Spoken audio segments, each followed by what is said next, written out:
अब मैं इस बारे में बात करना चाहूंगी, चूंकि ताजमहल जो सबसे ज्यादा कहना चाहिए विजिट करने वाला टूरिस्ट साइट था, जहां फॉरेन टूरिस्ट कितने ज्यादा जाते थे, लेकिन अब वो आ गए हैं ममल्लापुरम की तरफ और वो जा रहे हैं तमिलनाडु के इस शहर को देखने के लिए। सबसे ज्यादा इंक्लूडिंग द नेशनल टूरिस्ट हमारे, जो सबसे ज्यादा ताजमहल नहीं ममल्लापुरम को विजिट कर रहे हैं।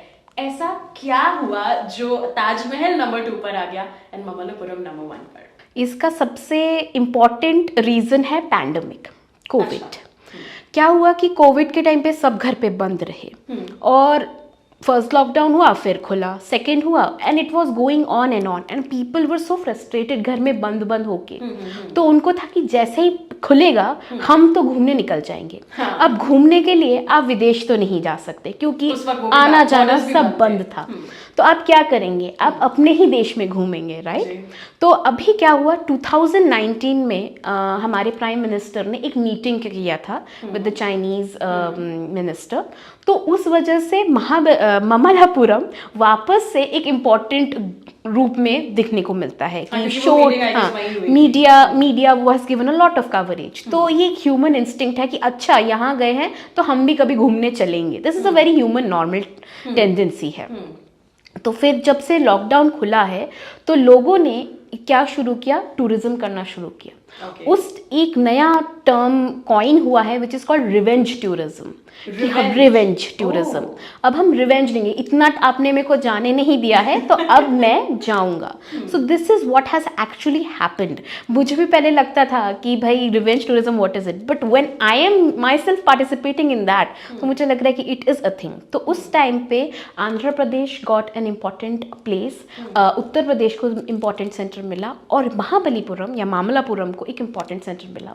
क्योंकि वहाँ पे आपको नॉट ओनली टेम्पल्स आपको वहाँ देखने को मिलता है, खाना अच्छा मिलता है, घूमने फिरने का, एक और इम्पॉर्टेंट था कि वहाँ पे आपको सी मिलता है, बीच देखने को मिलता है। अब गोवा, बॉम्बे या फिर आप ईस्टर्न साइड देखें, ओडिशा दूर पड़ जाता है और उधर हमेशा से लोग जाते रहे हैं। गोवा, बॉम्बे हमेशा से लोग जाते रहे हैं। तो एक नया जगह लोगों को चाहिए था। तो फिर मामल्लापुरम सामने आया और उसने एक इम्पॉर्टेंट सेंटर शुरू किया। तो मिनिस्ट्री ऑफ टूरिज्म ने भी बोला है कि भाई रिवेंज टूरिज्म ने तो हमारे लिए अच्छा ही काम किया है। Pandemic has played an important role for us. And I guess more than 1 lakh people visited, no? Yeah, more than 1 lakh people have visited, and not foreign nationals but Indian people. People of local affinities have started visiting that place. तो ticket अब खरीदेंगे। अब UNESCO ने भी इसको world heritage site दिया है। हमारे देश में around 36 important world heritage sites हैं। अभी हमारी गवर्नमेंट ने, ASI ने और जगहों को वर्ल्ड हेरिटेज साइट दिलवाने का वो किया है, प्रस्ताव दिया है उन यूनेस्को को। तो अब यहाँ पे दिया है। तो वर्ल्ड हेरिटेज साइट जब हम सुनते हैं ना तो हमारे दिमाग में, I don't know about others but we as an archaeologist हमें लगता है कि उसका एक आर्कियोलॉजिकल इम्पोर्टेंस है, हिस्टोरिकल इम्पोर्टेंस है।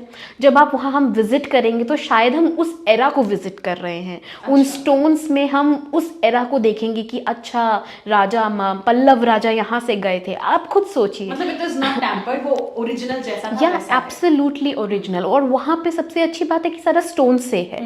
स्टोन से है तो उसको इतना ज़्यादा सिर्फ वेदरिंग हुआ है तो उससे ज़्यादा डेटोरिएशन नहीं होता है। जैसे ताजमहल अब वो मार्बल से बना हुआ है तो उसके पीछे कॉन्जर्वेशन करना पड़ता है, एसिड रेन हो रहा है, उसके बाद सारे फैक्ट्रीज को दूर हटाया गया कि it is getting affected. The stone का ये इंपॉर्टेंट फैक्टर रहा कि वेदरिंग हुआ but it has not lost its important sanctity. और सुंदर ये बात है कि जितने भी आप वहाँ पे टेम्पल्स या जितना भी आर्किटेक्चरल स्प्लेंडर देखते हैं वो सारा ह्यून है। ह्यून मतलब कि चिजल और हैमर से उसको कार्व आउट किया गया है, स्कूप आउट किया गया है। कुछ बिल्ट नहीं किया गया कि पत्थर लगा के बना दिया। वो हम लेटर फेज में देखने को मिलता है, जब हम शोर टेम्पल के पीरियड तक आते हैं उस टाइम पे हमें देखने को मिलता है। और उसके पहले सारा का सारा it is all scooped out, it is all Hyun. So that is the beauty कि इस वजह से Mamallapuram has gained its importance again.